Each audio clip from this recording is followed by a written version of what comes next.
मन तुझसे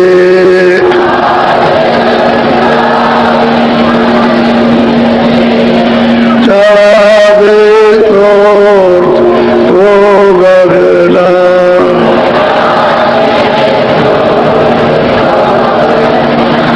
और सब काम जग झूठा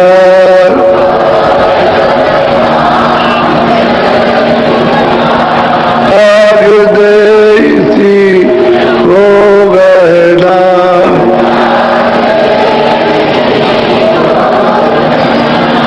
गुरु का ध्यान कर प्यारे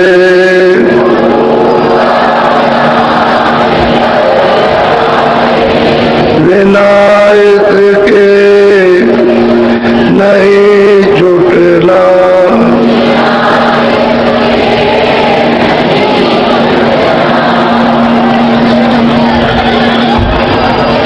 सतगुरु सतनाम तुम भोला हो प्रणाम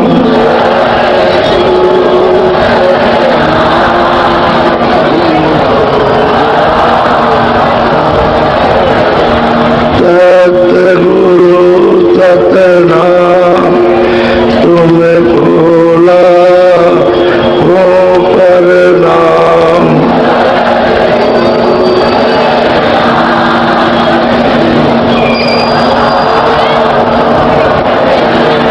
कोट ने सूरज चांद सितारे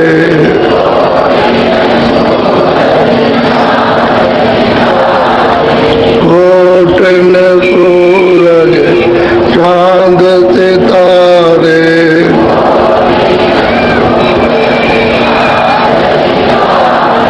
रोम रोम में करे उजारे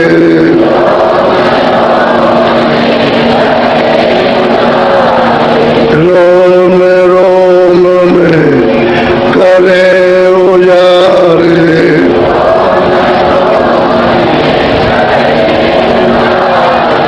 सत्य पुरुष करता तुम्हें खोला हो प्रणाम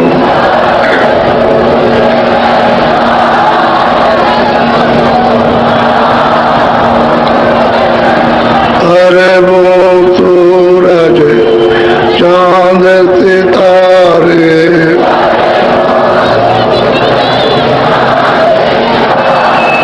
अरे वो सूरज चांद सितारे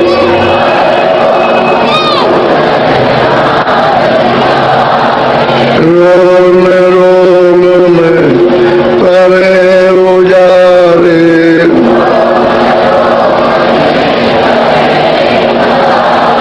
रोम रोम में करे उजारे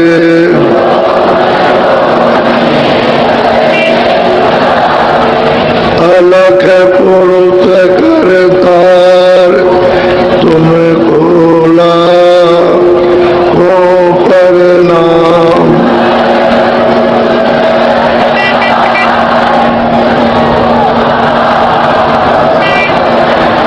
खरबो सूरज चांद सितारे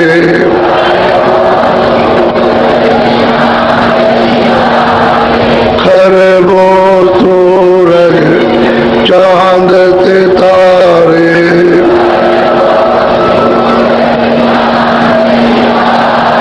रोम रोम में करे उजारे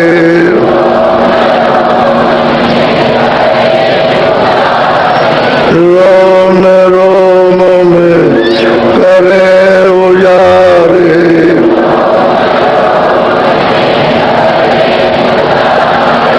अगम पुरुष करतार तुम खोला हो प्रणाम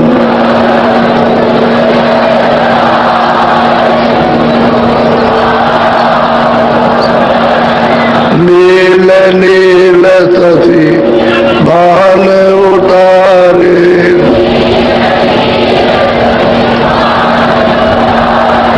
नील नील तसी मान उतारे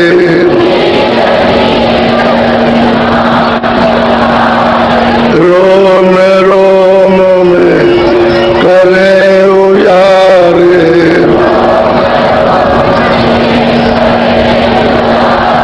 रोम रोम में करे उजारे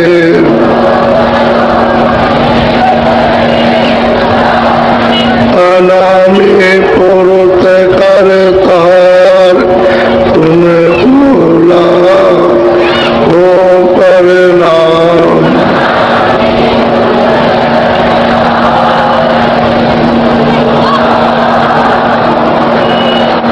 अनामी पुरुष करतार तुम्हें भूला हो परिणाम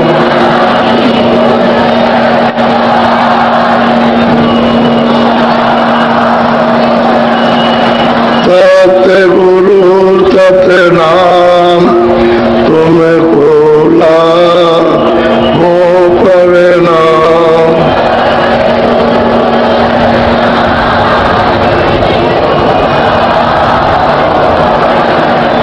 तुम्हें भोला हो परिणाम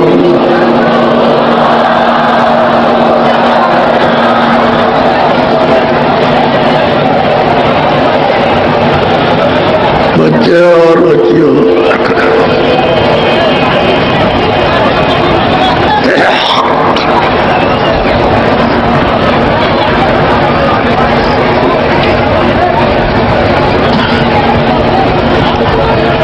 बच्चे और बच्चियों देवी और पुरुषों ऐसा आपका निर्मल पवित्र जल महान प्रकाशमान देश आनंद का सागर उसको छोड़ करके और एक बूंद रूप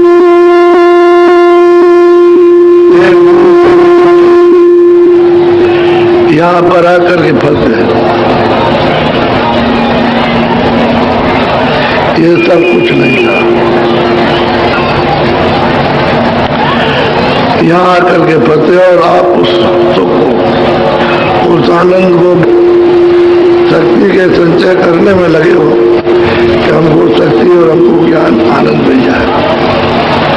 तो यहाँ की जड़ वस्तुओं में किसी तरह का कोई भी आनंद सुख नहीं और सभी लोग बड़े बड़े बादशाह चक्रवर्ती आए सारे विश्व में राज करने वाले निराश होकर चले और यही कह गए कुछ नहीं मिला। तरह तरह के आए लेकिन किसी को कुछ नहीं मिला। तो ये देश मृतलोक है, यहाँ कोई रह नहीं सकता। तुम अभी बादशाह बन जाओ, धनी मानी हो जाओ, विद्वान हो जाओ, लेकिन आपको ये मुकाम सब छोड़ना है। जिस वक्त वो आवाज देगा कि चलो तुम्हारा समय पूरा हो गया और मैं आ रहा हूं मकान खाली करने के लिए, उतने ही में उसकी आवाज से आपका और समाज जो कुछ भी पढ़ा लिखा विद्वान धनी मानी राज कले होश हो गए, बदहोश हो गए और तुरंत आगे पहुंच के आपको निकाल देगा। सब विद्या भाषा धन दौलत अच्छे बच्चे कच्चे साहब निकाल के ले जाएगा और सब लोग चारों तरफ देखते रह जाएंगे। ये घटना छोटे से लेकर के बड़े तक एक ही उसका रूप है। छोटा जाएगा तो यही हालत है, धनी मानी जाएगा तो यही हालत है, राजा जाएगा तो यही हालत है। कुछ नहीं, कोई भाषा कोई हिंदी उर्दू अंग्रेजी संस्कृत फारसी नहीं बोलता, न वो पहचान सकता है, न वो देख सकता है, न सुन सकता है। और ना समझ सकता न बोल सकता।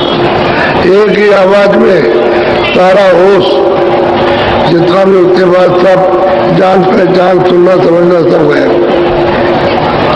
ऐसा उसके ऐसे दूत है, जमदूत ऐसे है कि एक आवाज नहीं बस खौफ के मारे थर थर थर थर कांपता है। ऐसा ये काल कर देता है। गोस्वामी जी महाराज और उनको करीब 450 वर्ष हो गए तब वो पैदा हुए थे। तो उस समय पर सबसे ऊंचा जो मत है वो प्रचलन था कबीरदास जी का। ये सबसे ऊंचा मत है, सबसे ऊंचा देह है। और उनके स्थान पर जो लोग भी रहते थे और राजाओं की तरह से भोग भोगते थे। राजाओं से भी ज्यादा भोग था, आराम था, धन दौलत थी, सुख था, लोग सेवादार थे, सेवा करते थे हर तरह की, किसी तरह का कोई भी कष्ट नहीं था।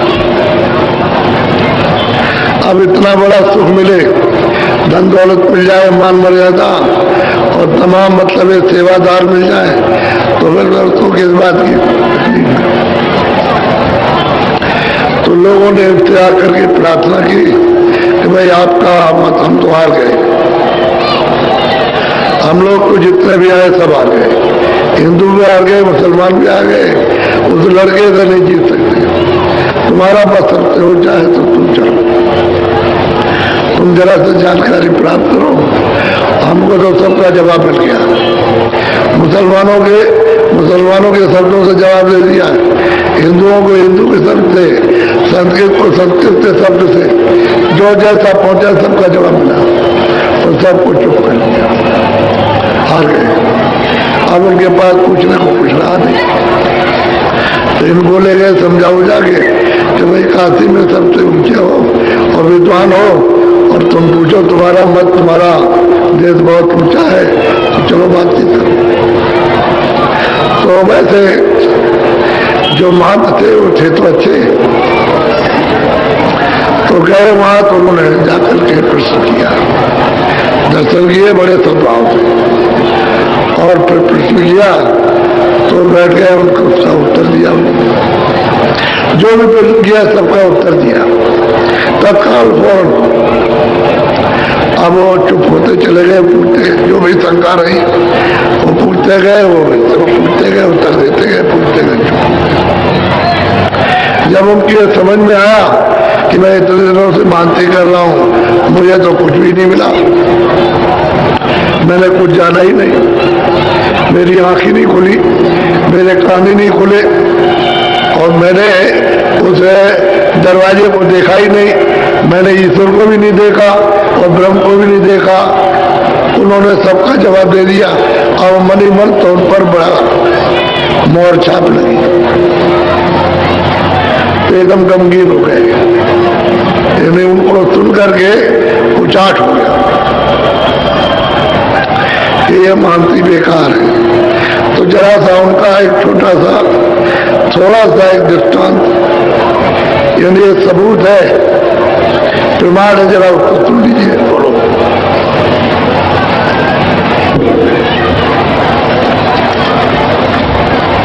फूलदास संग रही एक साधा, मनमुख और मान मद माता। दो फूलदास के साथ वो तो मानते, उनके साथ में रहता था, तो कहते हैं कि वो सजग था लेकिन बड़ा मनमस्त था, जो उसके मन में आ जाए वही करता था, उसी को करता था और बड़ा घमंडी था कि हम महंत के साथ रहते हैं और हम प्रमुख जो है मतलब ये कि महंत के चेले हैं, तो उसको बड़ा गर्व, बड़ा घुमंड था। किसी भी बात को, जब वो गुरु की बात को नहीं सुनता तो औरों की क्या सुनेगा, बड़ा मर्द, और गुरु से नाराज हो जाए, उसी से तो गुरु से डरते थे, उनको भय लगता था उससे कि पता नहीं है क्या कर देगा। बोलो। रेवती दास ताही करनामा, फूल दास देखी घर नाम उनका रेवतीदास था। उससे सिखा, उस चेले का नाम रेवतीदास। तो हमेशा फूलदास उससे घबराते रहते थे कि पता नहीं है किस समय पर क्या कर दे। बड़ा दमंग था, लोग उससे डरते भी थे और वो बराबर घबराते रहते थे, क्या करेंगे। तो जब ये सुना कि वहाँ एक महात्मा है, तो वैसे तो प्रचार किया था गोसाई है, गोसाई है, गोसाई। ये प्रचार था काशी में, लेकिन गोसाई नहीं थे, कानपुर ब्राह्मण थे। उस समय पर कानपुर ब्राह्मण सारे देश में सबसे ऊंचे वरिष्ठ माने जाते थे, वो ब्राह्मण थे। लेकिन लोगों में कह दिया नहीं गोसाई है। ये प्रचार हो गया था, तो फूलदास गए कि वहां चलना है, तो उसके साथ कई मान, तो ऐसे नहीं जाते थे। पालकी बड़ी सजा करके, बहुत ऐसी पालकी आजकल देखने को नहीं मिलेगी, ऐसी उनकी पालकी थी जिसमें बैठ के जाते थे, और 20 आदमी आगे और 20 बगल में, 20 इधर और 50 और पीछे, और चौर डुलाते हुए जाते थे कि एक भी मक्खी गुरु महाराज के बदन पर न बैठ सके, कोई बच्चा ना सके। और तो गए तो उन्होंने कहा कि भाई पालकी अंदर स्थान पर मन ले चलो जहां उनकी कुटी है, ये स्थान पहले चले।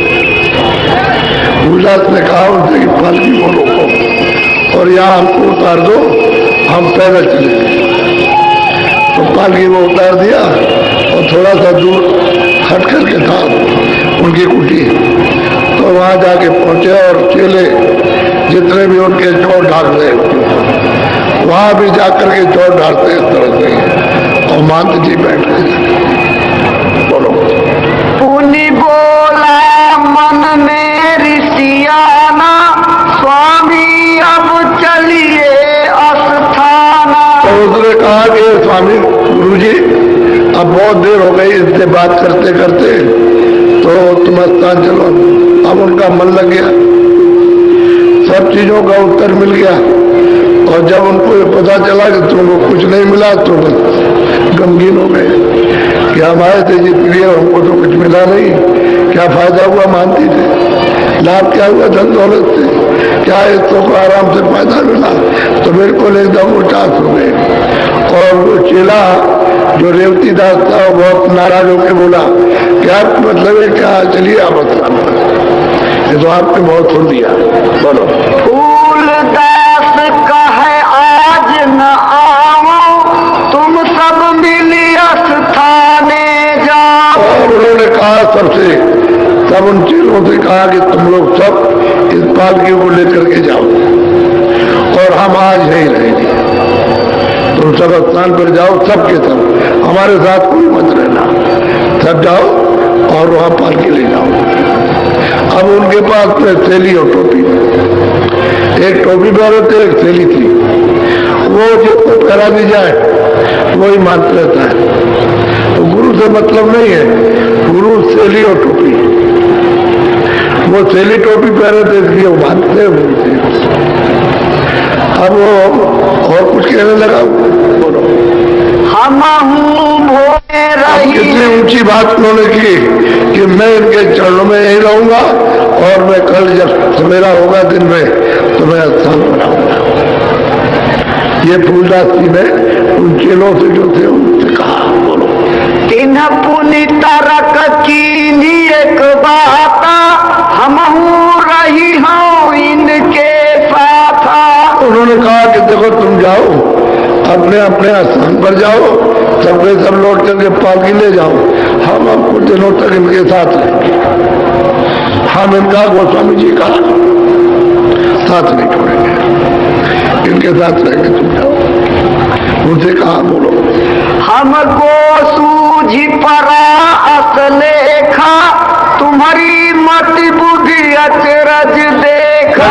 भाई हमको कुछ मालूम हुआ, अनुभव अनुमान हुआ, और हमारी बुद्धि जो इनकी बात सुन करके चक्कर खा गई, और हमने अपने प्रश्न का हमको उत्तर मिल गया, और हम कुछ भी नहीं कह सके, तो हमको बड़ा अचंभा हुआ। तो हम यहाँ रहेंगे और तुम लोग सब स्थान लौट जाओ। हम रात को रहेंगे और जब तक हमारी मर्जी रहेगी तब तक रहेंगे। बोलो।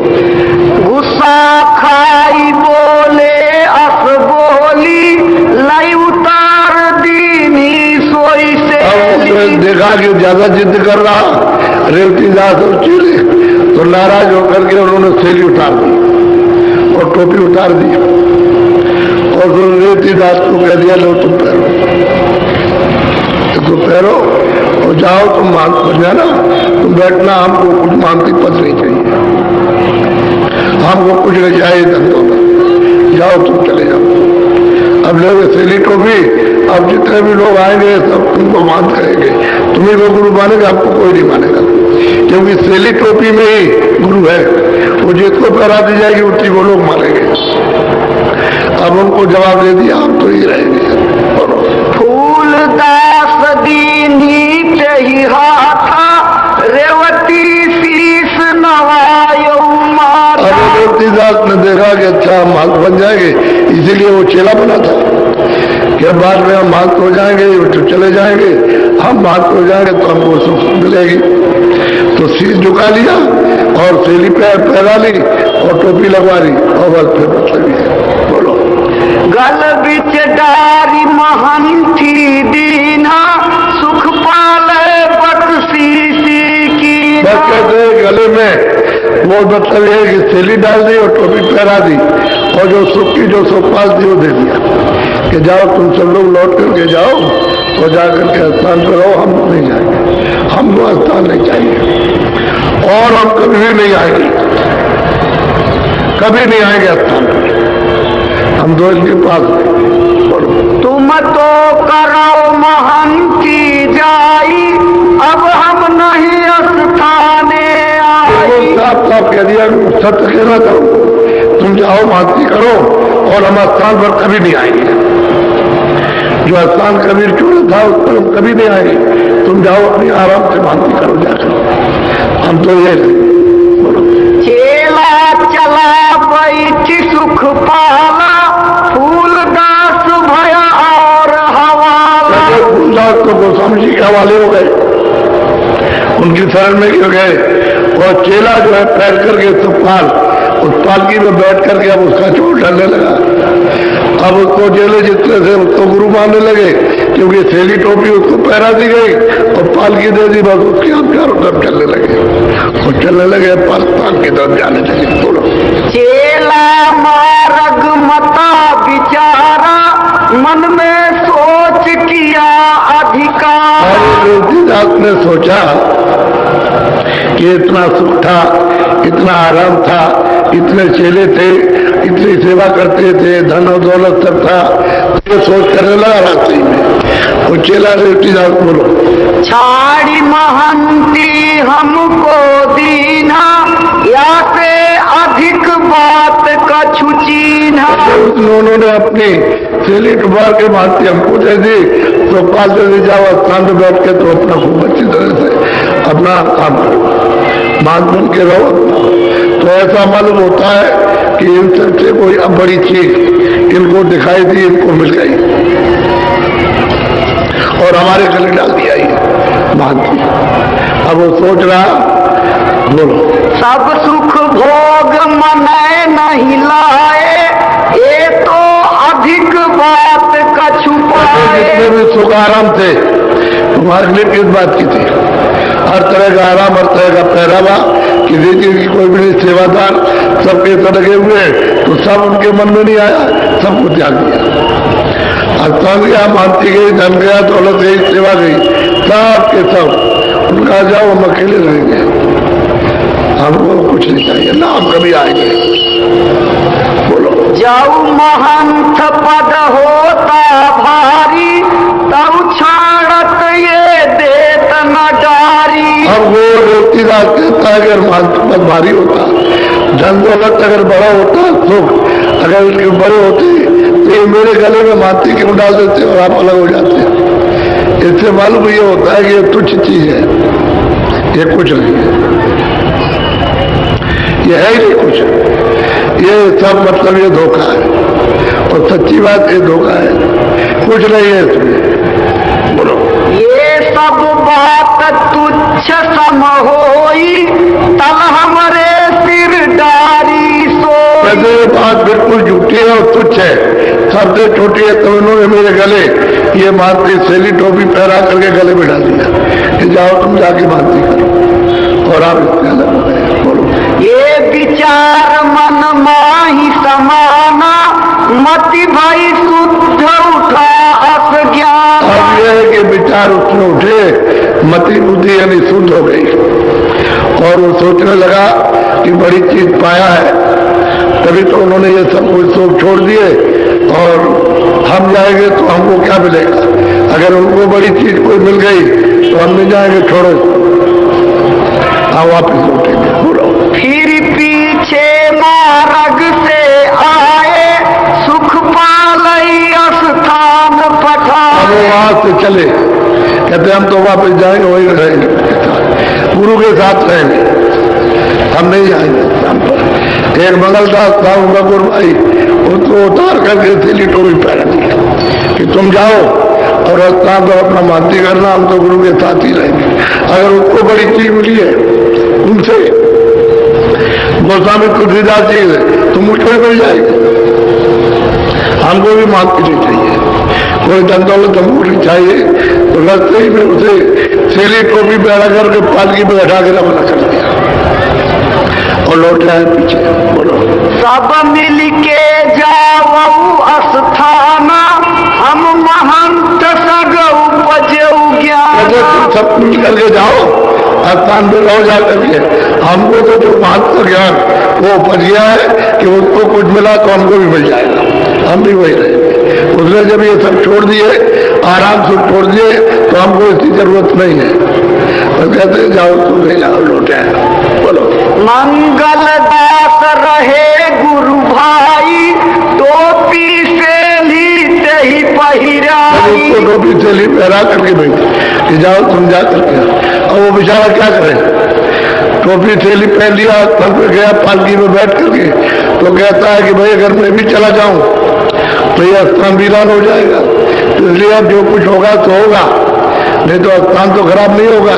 तो चलो मतलब ये तुम बैठ करके करो, बातें करो। और वो क्या करे बेचारा, उसके गले डाल दिया, लौटे आया। रेवती दास। बोलो। आए पुण्य महंत के पासा जहाँ स्वामी की कुटी निवास। तुलसीदास महंत के पास आए, गुरु के पास में, और आकर के वहां कहा कि हम नहीं जाएंगे, हमने उनको सेली टोपी दे दी, हमको जरूरत नहीं है, हमको धन दौलत, हमको कोई महंत बनने की कोई जरूरत नहीं, हम तो आपके साथ रहेंगे, हम नहीं छोड़ेंगे।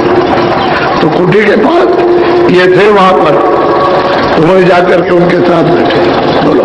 चौरदार सुख पाली गैया चौरा उन पर खबर जनैया। अब उन्होंने सबने जाकर के कहा मंगलदास ने कि भाई टोपी से ली तो हमको पहरा दी और माल हमको बना दिया, और हमको कभी नहीं आएंगे। अब फूलदास मान तब कभी आएंगे नहीं, आप तो वही रहेंगे। अब ये सबको बताया जनाया, क्योंकि वो तो अचंभा हो गया कि टोपी से ली, इसको पहरा दी और इसको मांग बना दिया और आप अलग हो गए। तो सब लोगों को जानकारी भी मालूम हो गया। बोलो। मंगल चेला सुनि पछिताना चौरा सुन भया अस्थान। वो सोचने लगा कि मैं भी चला जाऊं तो फिर यहाँ कोई है नहीं, तो कौन संभालेगा, इसकी देख रेख कौन करेगा। अब वो सोचने लगा, विचार करने लगा, मैं भी छोड़ के भाग जाऊं और मैं भी वहीं चला जाऊं तो फिर ये तो सब वीरान बर्बाद हो जाएगा। अब इस मजबूरी में क्या करे बेचारा, अब सोचा जो कुछ होगा तो मैं देखा जाएगा, अब ये काम संभालो। बोलो। पुनि विचार कीन्हा मन माई यहाँ स्थान महंती जाई। बोलो। ये दोनों मिलकीन विचारा हम चाहे तो हो बिगाड़ा। सोचने लगे कि हम चला जाए, हम भी तो ये सब बर्बाद हो जाए, वीरान हो जाए, इस स्थान का कोई नाम भी नहीं लेगा। ऐसे इस मजबूरी में वो मंगलदास को वहां मानती उसको मिल गई बजा लगा। और ये रेवतीदास अपने गुरु के साथ जो फूलदास था उसके पास गोस्वामी जी की कुटी पर आ गया। बोलो। जो कछु होई सो होई, अब निबाह बिन बनाए न सोई। अब कहते हैं भाई जो कुछ होगा सो होगा, अब यह है कि तुम निभाव करो, इस्तेमाल करो। अब जो होगा सो होगा। और चले गए दोनों, चले गए। अब तुमको जो बताया है तो तुम ये करो, मजबूरी में क्या करें। अब वो बैठ करके अपना काम करना। बोलो। मंगल मन में बहुत रिसाना, सेली पहिरी बैठे अस्थाना। अब नाराज हो तो क्या होगा, उससे क्या बनेगा। नाराज हो के क्या बनेगा। अगर तुम भी फेंक दो तो तुम भी चले जाओ, वहां क्या नुकसान है। अब तुम उसमें जकड़ में अगर फंस गए तो फंस ही जाओगे। नाराज तो हुआ, लेकिन अब क्या करें जब उसको ये काम सौंप दिया। बोलो। रेवती दास कुटी पर आवा, लेप करे स्वामी के पावा। गोस्वामी जी के पास में रेवती दास आया कि महाराज मैं तो यही जाऊंगा, आपने इनको कुछ दिया है, आपकी दया कृपा हो जाएगी तो मुझे भी आप दे देंगे, मैं छोड़ के नहीं जाऊंगा। तो चरणों को पकड़ लिया, चले ठीक है रहो, जो बताएंगे जो सुनाएंगे वो सुनो, और जो कराएंगे वो करो।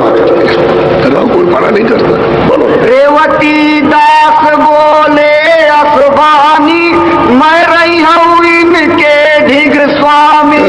स्वामी मैं इनके पास रहूंगा, इन्हीं के पास में, मैं कहीं जाऊंगा नहीं, और जो कुछ होगा आपकी सेवा करूंगा, रहूंगा इनके पास। इनको आप कृपा करेंगे, देंगे कुछ तो हमारे ऊपर भी कृपा हो जाएगी। हमको पूरा विश्वास है, इन्होंने सब कुछ छोड़ा है तो मुझे कुछ नहीं चाहिए, मैं उनके साथ अब वो साथ रहे। कुटी सामने कुटी बनाई, दोनों रहे कुटी के माई। सामने कुटी, उसी के सामने कुटी बनाई, और दोनों के दोनों अस्थायी रूप से रहने लगे वहीं पास। अब वो स्थान कभी नहीं जाएंगे, दोनों में देख भी नहीं जाएगा, क्योंकि उनको ऐसा मिला कि हमको तो कुछ नहीं मिला, हमारे मांग बनने से क्या हुआ, कुछ नहीं मिला। अब वो तो खैर उन्होंने उसको बनाया, फिर उसको बनाया, अब उनके पास तो कोई चेला नहीं आया। नहीं तो ये कहते हैं फूलदास गुरु तो हमारे वहां रह गए, चलो हम भी चले, एक भी कोई भी नहीं गया उनके पास में। और जिसको सेली टोपी पहना दी वही गुरु गए। अब ये था असल में, अब कितना बड़ा धोखा था। उन्हें तो मालिक से मिलने का रास्ता बताया था कबीरदास जी ने, और यहाँ सेली टोपी में अटक गए कि जो सेली टोपी पहन ले बस कोई बात हो गया, बाकी कोई नहीं। गुरु कुछ नहीं है, सेली टोपी गुरु है, जो इसको पहनेगा वही बात। अगर उतार के तीसरों को दे दे कोई बात हो जाएगा, उसे कोई नहीं पूछेगा। ये चलन हो गया था। बोलो। रेवती दास दीन दिल आनी, स्वामी से पूछाऊं एक बानी। अब बहुत प्रेम के साथ में नम्रता से पूछा गोस्वामी जी से कि स्वामी गुरु और चेला का क्या संबंध है, चेला गुरु किसको कहते हैं। तो गोस्वामी जी महाराज समझा रहे। गुरु चेला कर कैसा लेखा, सो स्वामी मोहि कहाऊ विवेका। गुरु चेला का जो संबंध है स्वामी, उसको थोड़ा सा विस्तार से बता दीजिए। बोलो। रेवती दास सुनाऊ तुम भाई, या की विधि कहां समझाई। रेवती दास देखो तुम आए हो जानने के लिए, तो मैं तुमको इसके संबंध में बता दूं कि वास्तव में चेला गुरु कहते किसको। बोलो। नहीं कोई गुरु नहीं कोई चेला, वो है सब में एक अकेला। कहते हैं भाई ना कोई गुरु है ना कोई चेला, सब में वो एक अकेला गुरु है, कोई गुरु चेला नहीं है। तुमने अगर माना है कि गुरु है, लेकिन वो तो नहीं कहेगा मैं गुरु हूं। जब गुरु कह देगा तब तो सीधा नरक को जाएगा। चेला कहेगा मैं चेला हूं तो ठीक है, उसका भाव अपनी जगह पर, लेकिन गुरु नहीं कह सकता कि गुरु जानकार है। कि गुरु और चेले का जीवात्मा का और उसका क्या संबंध है, तो कहते हो तो सब में है कि सब में बस रहा, कोई उससे अलग नहीं है। बोलो। जो कोई गुरु चेला कर जाना, सोई सोई परे नरक की खाना। जो कोई भी होगा आगे और पीछे जो कोई भी गुरु और चेला का संबंध जोड़ेगा तो वो सबके सब नरक को जाएंगे, एक भी बचने वाला नहीं है। देखो साफ साफ समझा रहे हैं कि गुरु चेला नहीं है, भूल है, तो भूल को मिटा दो और वो सबका एक गुरु है, वो माने। यहाँ भूल पड़ी हुई है, तुम्हें भी भूल है, उसमें भी भूल है, तुम्हारी भूल मिट जाए, आपकी भूल मिट जाए तो तुम अपने घर में पहुंचो, एक ही गुरु है, वो सब में विराजमान, उसी की जीवात्मा है, उसी की रूह है, वहीं से आई है, तो गुरु चेला नहीं बन सकती। लेकिन आप कहते हो हम गुरु हैं और हम चेले हैं, बस वो जो मानेगा कि हम गुरु हैं वो नरक में जाएगा, उसका उद्धार नहीं हो सकता। बोलो, इसलिए रामायण में कहा है अंधा गुरु और बहरा चेला, और वो नरक में ठेला ठेला दोनों जाएंगे, दोनों, क्योंकि वो बहरा वो अंधा, वो कुछ जानता नहीं है और कुछ समझ सुनता नहीं है, तो दोनों के दोनों सीधे नरक हो जाएंगे। और वो रेवती दास जो इतना क्रोधित होता था और नाराज होता था अपने गुरु से, तो दोनों के दोनों जाते, उसको कुछ दिखाई नहीं देता भूलदास को, और वो कुछ उनकी बात को सुनता नहीं है, तो दोनों नरक में जाएंगे, बचेगा उनमें से दोनों में कोई नहीं। लेकिन अब क्योंकि वो गोदावरी महाराज के पास पहुंच गए तो उसको समझा रहे कोई गुरु चेला नहीं, जब में बोले एक अकेला। बोलो, चेला होई नीक विधि भाई, गुरु होई 84। अब गोदावरी महाराज कहते हैं कि भाई चेला हो तो उसके लिए ठीक है, उसका भाव ठीक है कि हम सेवक हैं, हम मतलब ये सेवादार है, सेवक है, हम प्रेमी है, लेकिन गुरु नहीं कह सकता है कि हम गुरु हैं, वो नहीं कहता। वो अगर कहता है उनसे कि हम गुरु हैं तो सीधा 84 में जाएगा, उसको कोई बचाएगा नहीं। बोलो, स्वामी मैं तू जो तजय रहे दीन गति सोई, गुरु नवय जो शिष्य को साधु कहावे। वो कहते हैं कि भाई गुरु कैसा चाहिए कि दीनता होनी चाहिए, और गुरु जो है वो कहते हैं सबको नवे, गुरु सबको डरता है। आपको बताया कि जितने पंडित आए थे सबके पैर छुए, सबके, और पैर छुए और ठीक से छुए, पैर ऐसे नहीं, और उन्होंने आसन दिया और हाथ जोड़ा कि आपने हमारे ऊपर अपनी दया की है, हम तो भिखारी हैं और आप दयालु हैं, आपने दया की है तो बुलाइए, आप बैठिए। वो उनको नबे यानी पैरों को छुआ उनके, तब वो जो क्रोध था उनका तब शांत हुआ।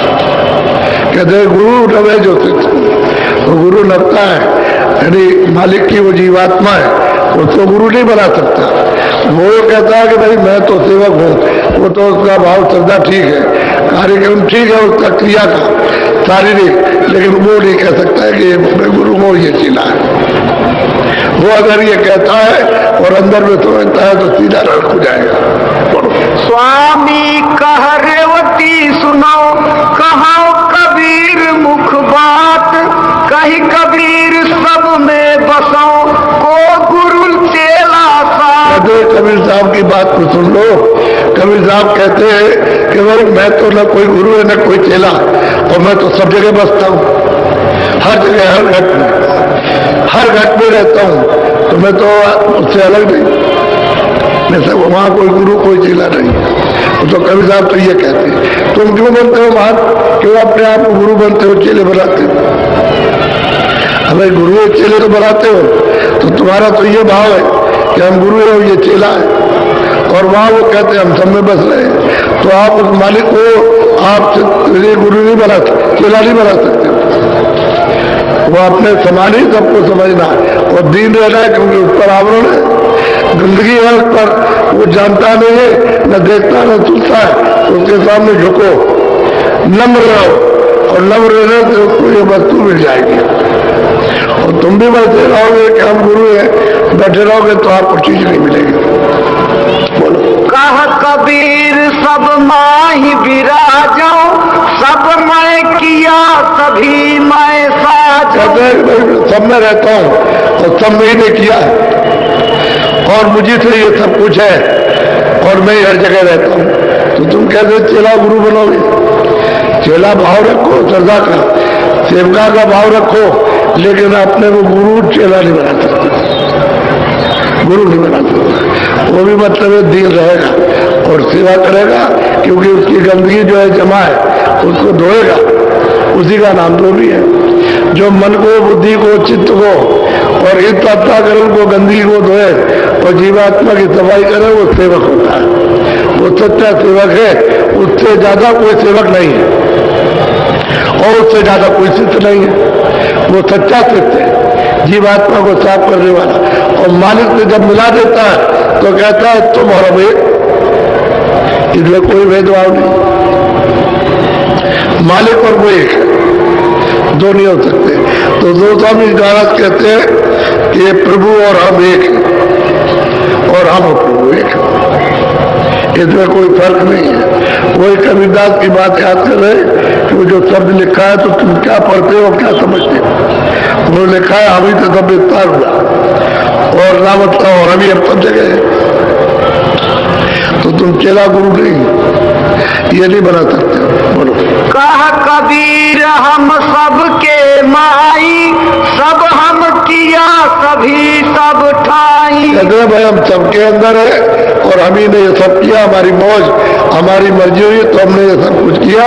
हम सब जगह मौजूद है, कोई जगह खाली नहीं है। बोलो। सबके माही पासा कीना, सब में हमी को चीना। कहते हैं जब जागृति होगी, तुम आँख खुलेगी, तुम्हारे कान खुलेंगे तो तुम हमें हमको देखोगे, दूसरा और कुछ दिखाई नहीं देगा।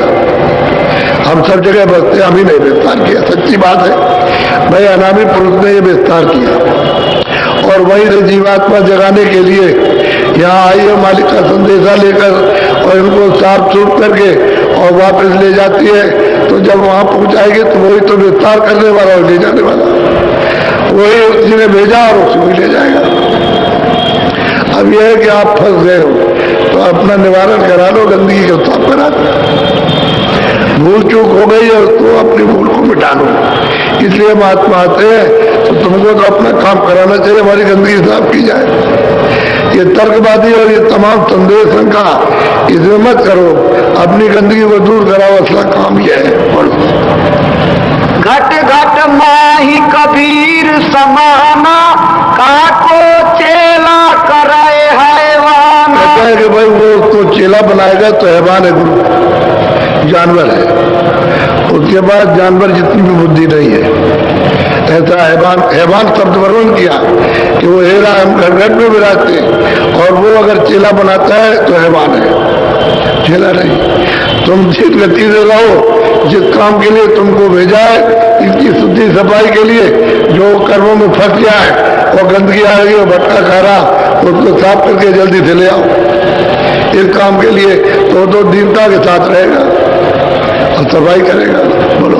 हाय कबीर सब काया माई, ताको तुम चेला ठहराई। कहते हैं भाई कबीर तो काया में, मनुष्य शरीर में है, वो जीवात्मा सुरत रूप है और तुम उसको चेला बनाते हो, तुम पढ़ोगे जाके नरक में। वहां विधान ये बना हुआ है मृत लोक का, उसके अधीन काम करोगे तब तो तुम्हारा छुटकारा होता जाएगा। और खिलाफ अगर करोगे, बगावत करोगे तो तुमको नरक में और चारों खानों में डाला जाएगा। तो एक जीव की ये दुर्गत होगी, महात्मा मिल जाए तो अपनी सफाई के लिए लगो कि हमारी शुद्धि सफाई हो जाए और रास्ता हमारा साफ हो जाए और जीवात्मा के ऊपर का कर्मों का भार जो पाप उनका उतर जाए, तब काम बने। बोलो।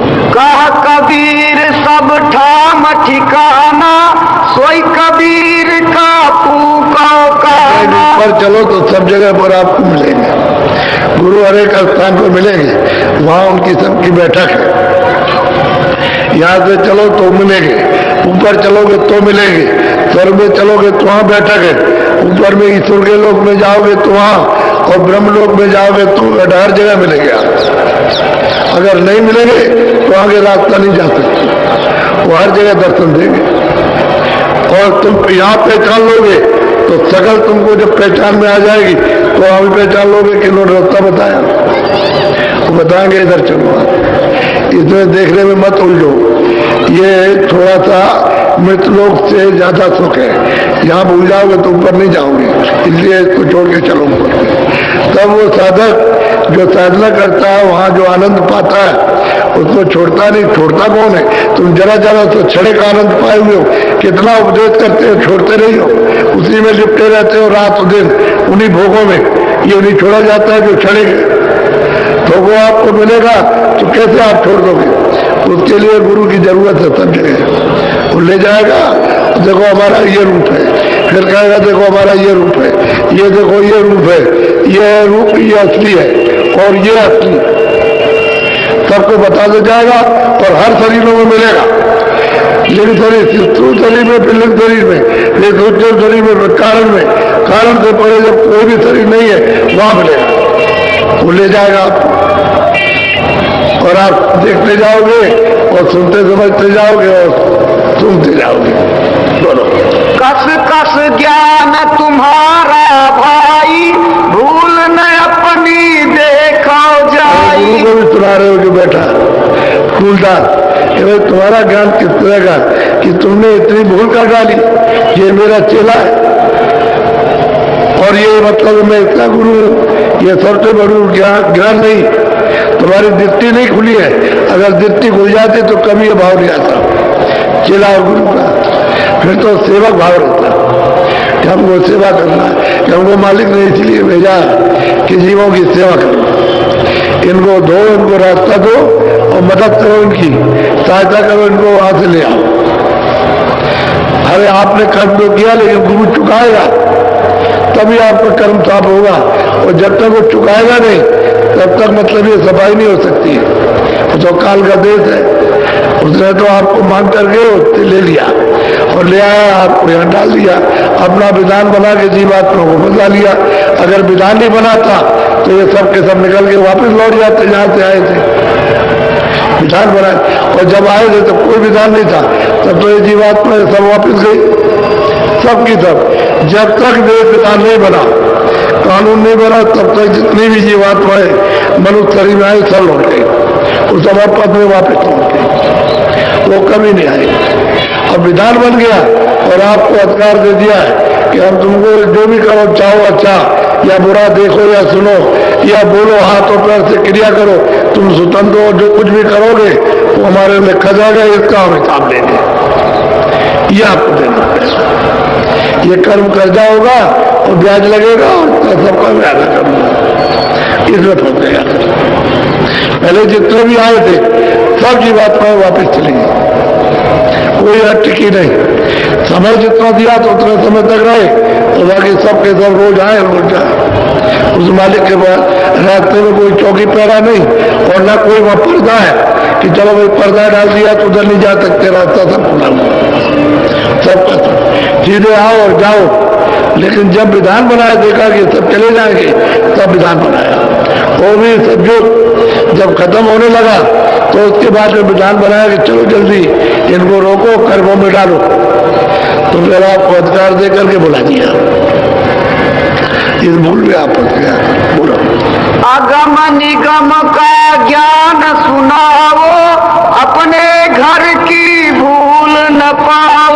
कहते गोस्वामी महाराज कि तुम कैसे गुरु और कैसे चेले, अरे अपने घर का मतलब तो ज्ञान अगम निगम का सुनाते हो, लेकिन अपनी वो भूल है, आंख बंद किए हो, कान बंद करे हो, रास्ता नहीं मालूम है, तो अपनी भूल तो तुमको मिटाना चाहिए।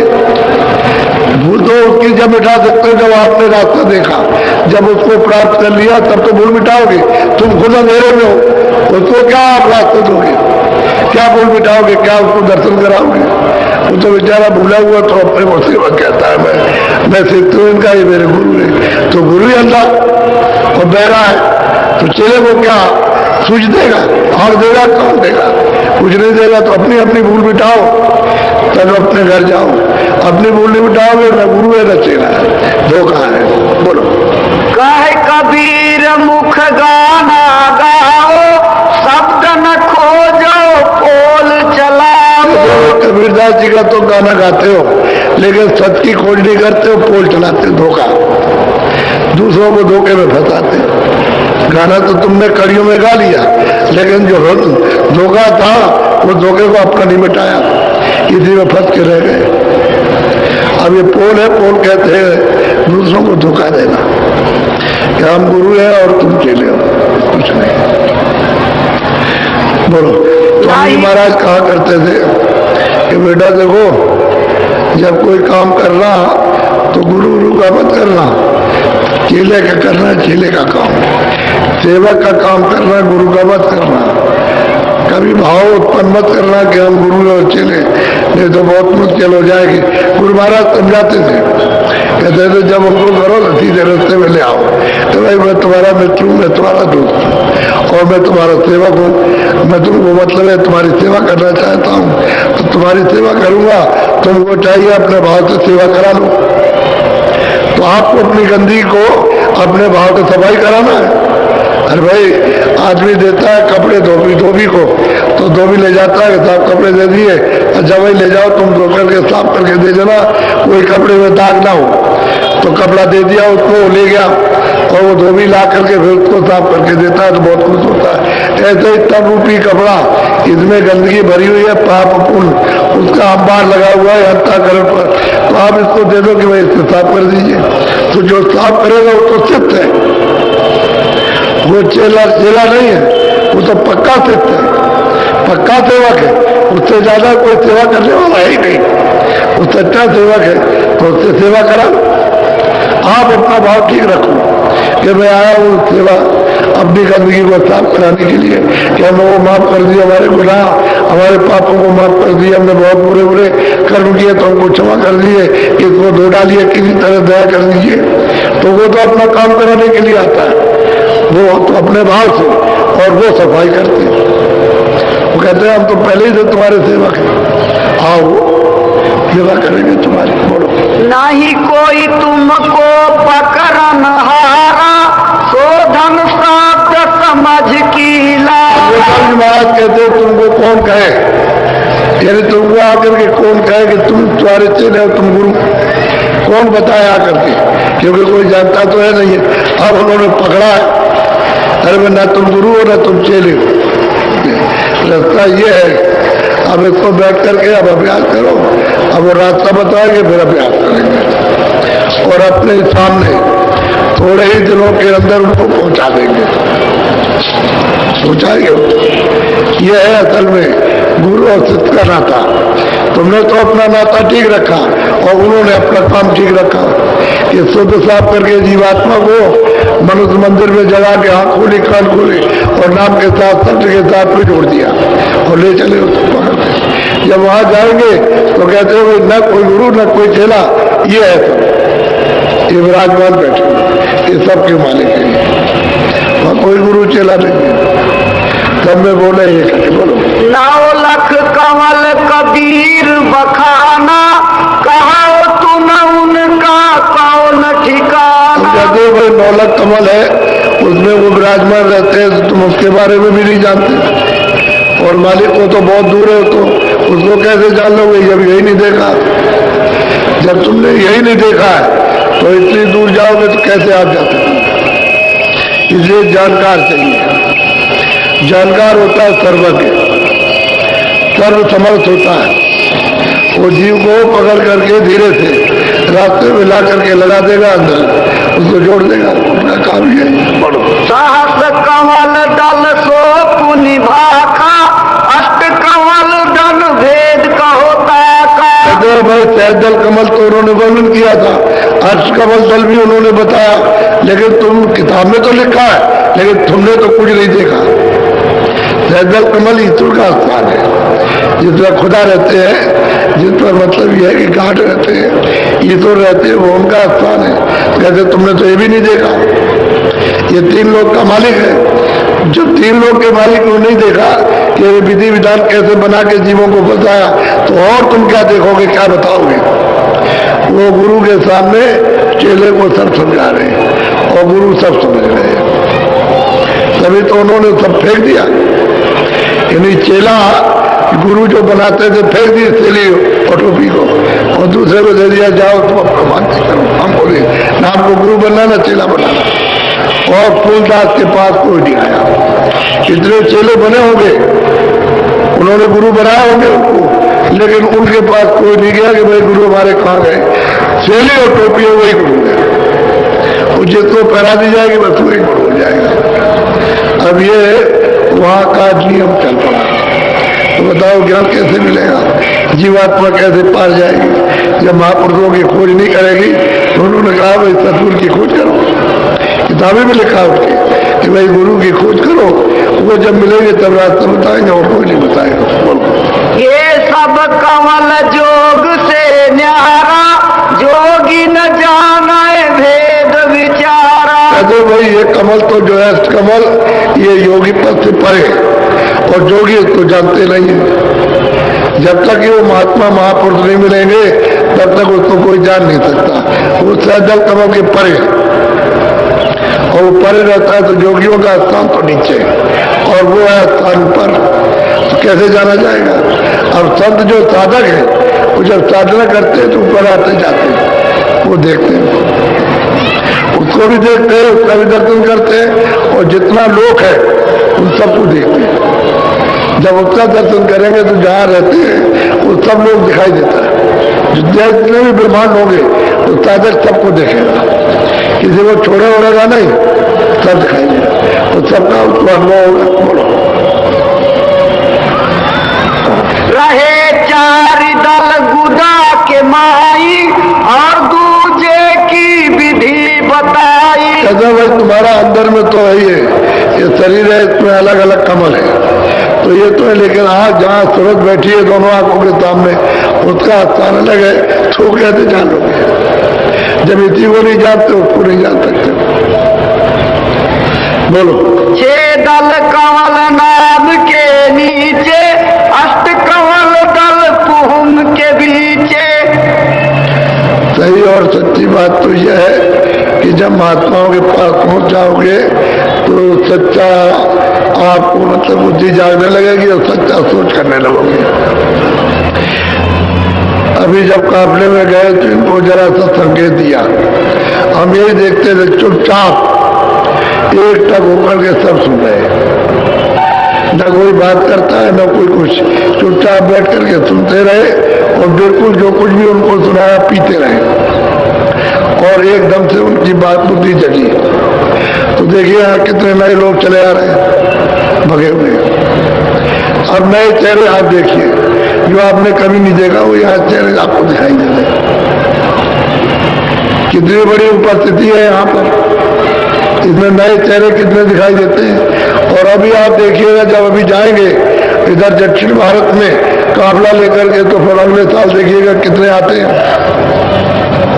जब बुद्धि जाग जाएगी तो अपनी वस्तु के, अपने धाम, अपने देश के लिए, अपने आनंद के लिए, अपने सुख के लिए, जन्म मरण से बचने के लिए बात खड़ा हो जाएगा। तो महात्मा तो सदा सबके सेवक रहते हैं और रहेंगे, और सेवक नहीं रहेंगे तो महात्मा से कोई लाभ नहीं उठा सकता। अगर गुरु बने रहे तो कोई लाभ नहीं मिलता, उनसे कुछ नहीं मिल सकता। वो जब सेवक बन जाएंगे तब आप उनसे लाभ उठाते हैं, इतने छोटे बन जाते हैं। बोलो पखुड़ी 12 हृदय माई, 16 पखुड़ी कंठ रहाई।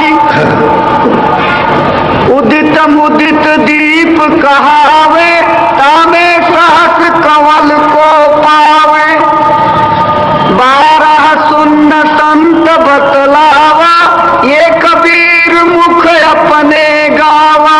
कहते हुए संतों ने जो बताया है वो तो सब देख करके बताया, लेकिन आपने तो कुछ देखा नहीं है। आपने तो सुना है, तो किताब में जो लिखा हुआ उसको सुना दिया, और उन्होंने जो देखा वो लिखा।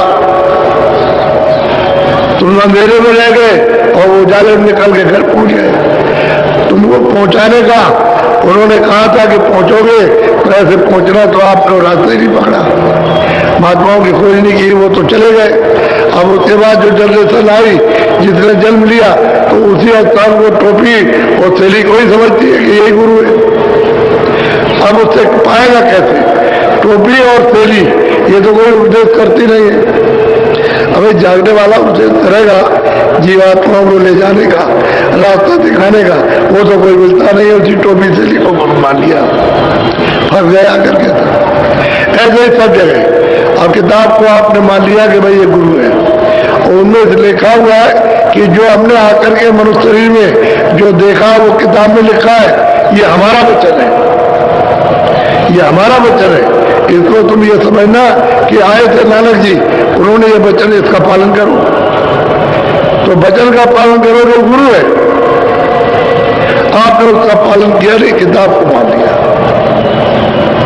किताब गुरु नहीं हो सकती, किताब तो महापुरुषों के वचन है। उन वचनों को वही सुनाएंगे जो उसको पाया, जो उस प्रभु को जिन्होंने दर्शन किए पाया, वो तो वचन सुनाएगा, और जिसने नहीं देखा वो क्या सुनाएगा उसको? तो सबके सब अंधे रहेंगे। इसलिए टेक हो गई, हम नानक पंथी, हम कबीर पंथी, हम ये पंथी, हम वो पंथी, हम दादू पंथी, हम ऐसे पंथी है। बस इसमें सबके सब लोग रह गए, और खोजना आपने बंद कर दिया कि महापुरुष कैसे कहाँ मिलेंगे, उसकी खोज बंद कर दी, इसलिए धोखे में रह गए, और जन्म आपने बर्बाद कर दिया। अब ये मनुष्य शरीर नहीं मिलेगा क्या? ये आगे ये शरीर पूरा होने पर फिर मनुष्य शरीर नहीं मिलता है, कि तुमने मनुष्य शरीर के कल काल में, कलयुग में कोई ऐसा कर्म नहीं किया जो आपको दोबारा मनुष्य शरीर मिल जाए। वही कर्म करते हो जो 84 नरकों में चले जाओ। तो मनुष्य शरीर कैसे मिलेगा? जब मनुष्य शरीर नहीं मिलेगा तो मालिक को नहीं आप पा सकते हो कभी भी, फिर तो भोग योनि में चले गए। यह कर्म योनि हो, भोग योनि है, उसमें जब बंद कर दिए गए तो वहां तो कोई साधन और उपदेश सुनना समझना तो है नहीं।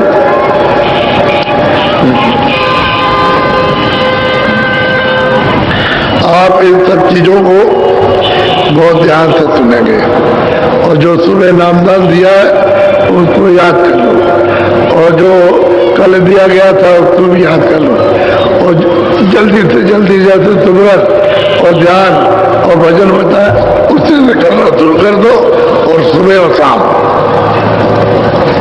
नागा मत करना। 15 मिनट सुमरन, 15 मिनट ध्यान, 15 मिनट भजन सुबह शाम आप करना, और देखो थोड़े दिनों में ही तुम्हारी आंख खुल जाएगी, कान खुल जाएंगे, सुनने लगोगे और दिखने लगोगे। तुमने एक दिन किया और 10 दिन नहीं किया, और 10 दिन किया तो 2 महीने छोड़ दिया, ऐसे काम नहीं बनेगा। रोज रोज गोस्वामी जी को कंजगुरु ने बताया कि देखो ये जो मैं बता रहा हूँ रोज करना, चलेगा हम रोज करेंगे, कभी नागा नहीं करेंगे। तो रोज करते रहे छोटी उम्र में, तब उन्होंने ये प्राप्त कर लिया कि ऐसे ही प्राप्त कर लेंगे। रोज किया, घर में बैठ करके घड़ी में रहे, और घड़ी में बैठ करके पूरा उन्होंने पद को प्राप्त कर लिया, अजर अमर पद को, और चले गए और आते और जाते हैं घड़ी में बैठ करके। और जब पूरे हो गए तो घर के बाहर गए, घड़ी में रहे। उस समय पर मुसलमानी राज था, तो जब देखते थे उस समय पर कि लड़कियां किसी घर में जवान है तो ले जाते, तो उस समय पर सबको ये कहा गया कि बच्चियों की बचपन में शादी कर दो, 5 बरस 6 बरस रहे तो शादी कर दो। बच्चियां तो समय पर जाएगी लेकिन शादी हो जाएगी, तो ये कहा जाएगा लड़की की शादी हो गई, इसका खामिद इसका पति है। न लड़की को बोल न लड़के को बोल कि मेरी शादी, उसका मतलब क्या है। लेकिन अब क्या करें, उस समय पर ऐसा ही समय था, तो लड़कियों की शादी आज भी छोटे में होती है। आज भी बहुत सी कौमें हैं 5-6 बरस का हुआ बच्चे शादी कर दिया। आज भी इतना कानून लगने पर भी आज वो कहते हैं भाई हम शादी रस्म कर देते, लेकिन हम भेजते हैं समय पर, जब इतनी अवस्था पूरी हो जाएगी तब भेजेंगे। तो आप क्या करेंगे, बंधन कर दिया समाज कि भाई शादी हो गई, और भेजेगा उस समय पर। तो आपको ज्ञान कैसे होगा कि भाई शादी हो गई, हमारी पत्नी है और हमारा पति है, कुछ नहीं है। उस समय ऐसा ही था, तो उस समय पर बचपन उनकी शादी कर दी गई। अब शादी कर दिया तो